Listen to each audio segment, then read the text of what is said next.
వరి లేదా ఏ ఇతర పంటలకైనా అవసరమైన ముఖ్య పోషకాలు 3. అవి నత్రజని, భాస్వరము మరియు పొటాష్. ఈ వీడియోలో వరి పైరుకు కావలసిన ముఖ్య పోషకాలలో ఒకటి అయిన పొటాష్ గురించి పూర్తిగా తెలుసుకుందాం. పొటాష్ మొక్కలలో దృఢత్వాన్ని పెంచి చీడపీడల నుంచి తట్టుకునే నిరోధక శక్తిని పెంచుతుంది. అంతేకాక వరి కంకులలో తాలుగింజలు లేకుండా గింజలు నిండుగా ఉండి అధిక బరువు మరియు నాణ్యతను కలిగిస్తుంది. మరి పొటాష్ ఎన్ని రకాలలో మనకు లభ్యమవుతుంది? 1. కెమికల్ పొటాష్ లేదా ఎర్ర పొటాష్ అని కూడా అంటారు. 2వది ఆర్గానిక్ పొటాష్, దీన్నే సేంద్రియ పొటాష్ అని కూడా అంటారు. మరి ఈ రెండింటిలో తేడా ఏమిటి? ఏ పొటాష్ మంచిది? ముందుగా కెమికల్ పొటాష్ గురించి తెలుసుకుందాం. దీనిని ఎర్ర పొటాష్ అని కూడా రైతులు అంటారు. ఇది ఎరుపు రంగులో ఉంటుంది. ఇందులో 60% పొటాష్ ఉంటుంది. కానీ ఇది పొటాషియం క్లోరైడ్ రూపంలో ఉంటుంది.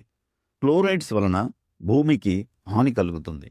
ఇందులోని లవణాలు మట్టి రేణువులపై ఒక పూతలా ఏర్పడి నీరు మరియు పోషకాలకు మట్టి ద్వారా మొక్కలకు అందకుండా పోతుంది.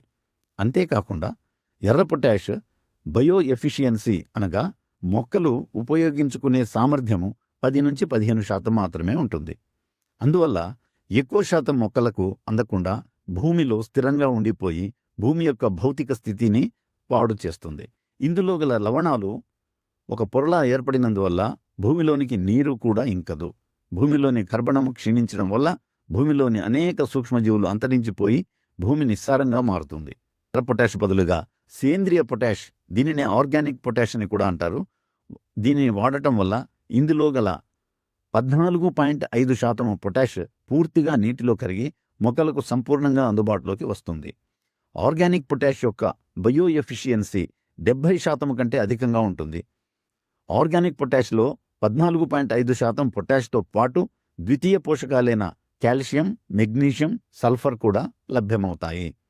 ఆర్గానిక్ పొటాష్లో కర్బనము ఇది 10% కంటే మించి ఉన్నందువల్ల భూమి అందరి సూక్ష్మజీవులు ఈ కర్బనము ఆహారంగా ఉపయోగపడి సూక్ష్మజీవులు గణనీయంగా వృద్ధి చెందుతాయి. ఆర్గానిక్ పొటాష్ నిరంతరంగా వాడటం వల్ల భూమి గుల్లబారి భూమిలోనికి గాలి, నీరు ఇంకటం వల్ల భూమి యొక్క భౌతిక స్థితి మెరుగుపడి క్రమంగా సారవంతంగా మారుతుంది. అమూల్య పొటాష్లో ప్రతి 50 కిలోల బస్తాతో పాటు 1 కిలో కేఎంబి అంటే పొటాష్ మొబిలైజింగ్ బ్యాక్టీరియాను ఉచితంగా రైతులకు అందజేయబడుతుంది. ఈ కేఎంబి భూమిలో స్థిరంగా ఉన్న పొటాష్ను కరిగించి మొక్కలకు అందజేసి మొక్కలు దృఢంగా ఎదగటానికి సహాయపడుతుంది. అమూల్య పొటాష్ ఎకరానికి ఎంత వాడాలి, ఎప్పుడు వాడాలో తెలుసుకుందాం.